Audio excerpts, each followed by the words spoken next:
जी महाराज बड़े दिव्य सुंदर तपस्वी प्रतापी राजा हुए। एक बार इनके राजधानी में अकाल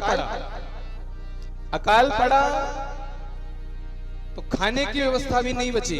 तो किसी ने इनसे कहा, नारद जी ने दर्शन दिया और नारद जी ने कहा एक काम करो, इस समय वर्तमान में वृंदावन में एक संत जी हैं, उन संत जी के पास आप जाओ, निवेदन करो, उनके आशीर्वाद से आपके अयोध्या नगरी का अकाल समाप्त हो सकता है।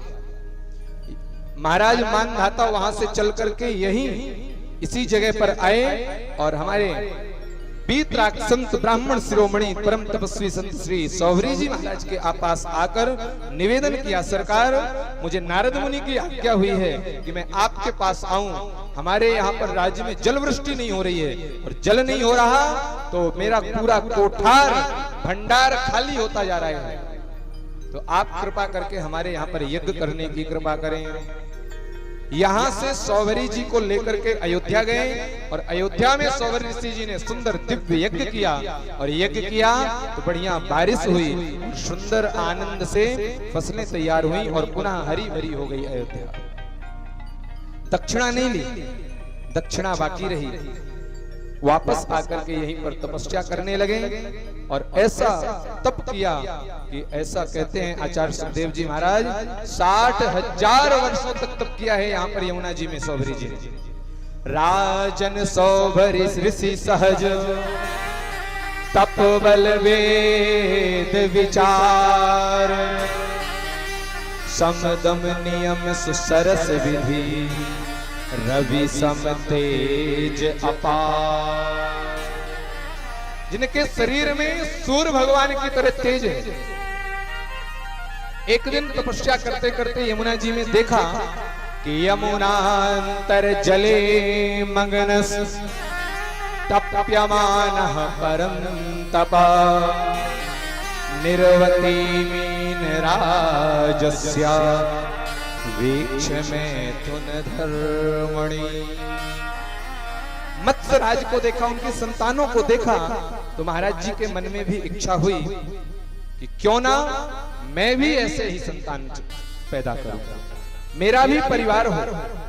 और प्रायः गृहस्थी लोग जो जिनका जीवन गृहस्थ में होता है वो केवल अपने फायदे की बात सोचते हैं, बहुत सोचेंगे तो अपने परिवार के लिए सोच लेंगे, लेकिन जो संत होते हैं वो राष्ट्र कल्याण की बात को सोचते हैं। याद आया कि अभी मेरी दक्षिणा बाकी है, दक्षिणा लेना मेरा बाकी रहा जिस राजा के मैं यहाँ पर मैंने यज्ञ किया था। पुनः से संत उठे और आज फिर अयोध्या में गए और जा करके मानधाता से बोले, ऋषि बोले राजा से कहा ऋषिवर सम्राट सुन, मोहि चाहिए सुकुमार, सुचि विवाह मंगल सुदृढ़, ग्रह जीवन सुख सार। मुझे विवाह करना है। मैंने सुना है तुम्हारे यहाँ पर 50 कन्याओं ने जन्म लिया है। मानधाता जी के यहाँ पर 3 पुत्र और 50 बेटियों ने जन्म लिया। अब राजा मन में सोचने लगे, संत तो बड़े तपस्वी और प्रतापी हैं, लेकिन अगर मैंने मना किया तो कुपित हो जाएंगे और क्रोध में आकर कहीं मुझे श्राप ना दे डालें। डरने लगे। क्या किया जाए? तो अच्छी युक्ति सोची मानधाता जी ने और कह दिया, महाराज हमारी 50 कन्याएं इस जगह पे रहती हैं, आप जाएं, जो आपको पसंद कर ले या आप जिसे पसंद कर ले, जो भी बेटी विवाह के लिए राजी हो जाए उस बेटी से आप विवाह कर लीजिए। मना कर नहीं सकते, डर रहे हैं, इसलिए स्वतः भेज दिया, आप जाएं। सारी बात को समझ गए महाराज जी कि हमारे इस जर्जर से 60,000 वर्ष तो तपस्या ही किया है इन्होंने अभी तक, और ना जाने कितनी उम्र है। समझ गए कि ये हमारे शरीर को देख करके सोच रहा है कि बुजुर्ग बाबा से कौन बेटी विवाह करेगी। सुंदर सौभरी जी ने अपने शरीर को अपने तपोबल के प्रभाव से परिवर्तित किया और सुंदर एक राजकुमार के समान अपने शरीर को प्रकट किया, और जैसे ही कन्याओं के महल में प्रवेश किए, कन्या देखकर मनमुग्ध रह गई ऐसे सुंदर स्वरूप को, और आपस में सारी की सारी बहनें लड़ाई करने लगी। इस राजकुमार से मैं विवाह करूंगी, दूसरी बोली इस राजकुमार से मैं विवाह करूंगी, मैं विवाह करूंगी। आपस में झगड़ा करने लगी तो महाराज जी बोले लड़ो मत, जिसकी जिसकी इच्छा हो सारी की सारी मुझसे विवाह करें। राजन परीक्षित, श्रीमद् भागवत महापुराण के अंदर दो ही ऐसे महापुरुष हुए हैं जिन्होंने एक घड़ी में एक से ज्यादा विवाह किए। पहले हैं ठाकुर जी, एक जगह पर एक मंडप के नीचे 16,100 विवाह किए हैं। और दूसरे हुए हैं श्री सौभरी ऋषि जी महाराज, जिन्होंने एक मुहूर्त में एक ही जगह पर 50 कन्याओं के साथ में अपना विवाह संपन्न किया। बोले सौभरी ऋषि जी महाराज की। बाहर निकले, सारी बेटियां चली आई। सुंदर स्वरूप को देखकर मानधाता जी मनमुग्ध हो गए, प्रसन्न हो गए।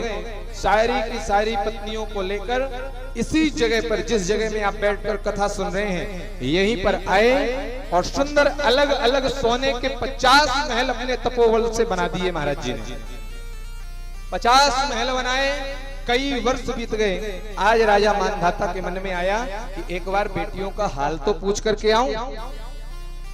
और महाराज मानधाता वहां से चल करके वृंदावन आए और वृंदावन में आकर सबसे बड़ी पुत्री के घर में गए। देखा पुत्री प्रसन्न है और सौभरी ऋषि जी महाराज विराजमान है। बेटी से सब राजी खुशी पूछे मानधाता जी। एक बेटी तो प्रसन्न है, लेकिन बेटी कहती पिताजी मुझे एक चीज का बड़ा दुख है। क्या दुख है? बोले स्वामी जी सदैव हमारे पास ही रहते हैं, बाकी की हमारी 49 बहनें कैसी रहती होंगी? आप कृपा करके उनका भी एक बार सुख दुख जरूर पूछ लेना। मानधाता जी एक बेटी के घर से निकले, दूसरे बेटी के घर में गए, वहां भी महाराज जी प्रसाद पा रहे हैं। देख करके चकित, अभी तो मैं वहां छोड़कर आया, लेकिन महाराज जी यहां भी विराजमान है। दूसरी बेटी ने भी यही कहा, मैं तो बड़ी प्रसन्न हूँ, सदैव खुश रहती हूँ, लेकिन हमारी 49 बाकी बहनों का क्या होता होगा? सारी की सारी बहनें दुखी होंगी, रो रही होंगी। राजन परीक्षित मानधाता 1 से लेकर 50 महलों तक जाकर के देखे और 50 महलों में 50 बेटियां कुशलता पूर्वक अपने पिता से मिली। और हर महल में सौभरी ऋषि जी महाराज ने अलग अलग रूपों में मानधाता को दर्शन दिया है। इन्हीं के यहाँ पर कालांतर में सुंदर 5,000 पुत्रों ने जन्म लिया। 5,000 पुत्रों से आगे इनका सुंदर वंश का विस्तार हुआ। इसी मां यमुना के जल में अही कालिया नाग को वास दिया तो इनके वंश का नाम पड़ा अहिवासी। जो अही को वास देने वाला हो उनका नाम होता है अहिवासी। गरुण परेशान करता था, आकर गरुण को श्राप दे दिया, अगर तुमने वृंदावन की सीमा के अंदर आए, तुमने सीमा को पार किया तो ऐसा विस्फोट होगा तुम्हारे शरीर के अंदर कि तुम्हारा प्राणांत हो जाएगा। गरुण को वहीं पे रोक दिया और सर्प को अपने पास में शरण दे दी। बोलिए राधे राधे। सुंदर 5,000 पुत्रों ने जन्म लिया। एक दिन महाराज जी बैठे बैठे विचार कर रहे हैं कि अब तो संतानें बहुत हो गई हैं, यहाँ से आगे हमारा वंश चल जाएगा। अब मैं पुनः भजन के मार्ग में मुड़ूं और अपनी 50 पत्नियों को लेकर फिर से वन में जाकर भगवान का तप करने लगे। और तप करते करते करते करते भगवान का भजन करते करते इनका उद्धार हो गया। पत्नियों सहित महाराज श्री का उद्धार और भगवान के श्री चरणों में जाकर के समाहित हो गए। बोल भक्त वत्सल भगवान की, सौभरी ऋषि जी महाराज की। परीक्षित ने प्रश्न कर दिया, महाराज ये सौभरी ऋषि कौन थे, कहां से आए, इतना तप का बल इनके जीवन में कहां से आया? आचार्य श्री सुखदेव जी कहते हैं, राजन सर्वप्रथम में ब्रह्मा के यहाँ पर अंगिरा और अंगिरा के यहाँ पर घोर और घोर के यहाँ पर कंडू मुनि ने जन्म लिया। अभी मैंने कुछ क्षण पहले निवेदन की एक कथा कि दधीची मुनि के हड्डियों से जो वज्र बनाया, इस वज्र को नारायण कवच से सिद्ध किया गया। नारायण कवच से सिद्ध करने के बाद वृत्तासुर का उद्धार किया इस वज्र से। पर वज्र को नीचे रखते हैं तो वज्र में इतना तपोबल है, इतनी शक्ति है कि उसे कोई धारण नहीं कर पा रहा है, उसे कोई रोक नहीं पा रहा है। धरती में रखेंगे तो संसार का विनाश हो जाएगा। तो समझाया कि इस समय धरती में एक ही संत ऐसे हैं जो दधीची मुनि की बनी हुई हड्डियों के वज्र को धारण कर सकते हैं, कंडू मुनि। और उस वज्र को लाया, कंडू मुनि ने उसको धारण किया, उस तेज को अपने अंदर रखा और उसी तेज के प्रभाव से कंडू मुनि के यहाँ पर सुंदर सौभरी ऋषि जी का जन्म हुआ है। इनके सौभरी जी के जीवन में नारायण कवच का और परशुराम जी के जो अस्त्र थे जिनको घिस करके दधीची मुनि ने पिया, जो दधीची मुनि के हड्डी में जाकर बसे और उस हड्डी के वज्र को धारण किया कंडू ऋषि ने, उस नारायण कवच का और परशुराम जी के अस्त्रों का बड़ा प्रभाव रहा इनके जीवन में, इसलिए इतने तपस्वी महात्मा हुए हैं। बोलो भक्त वत्सल भगवान की, वृंदावन बिहारी लाल की।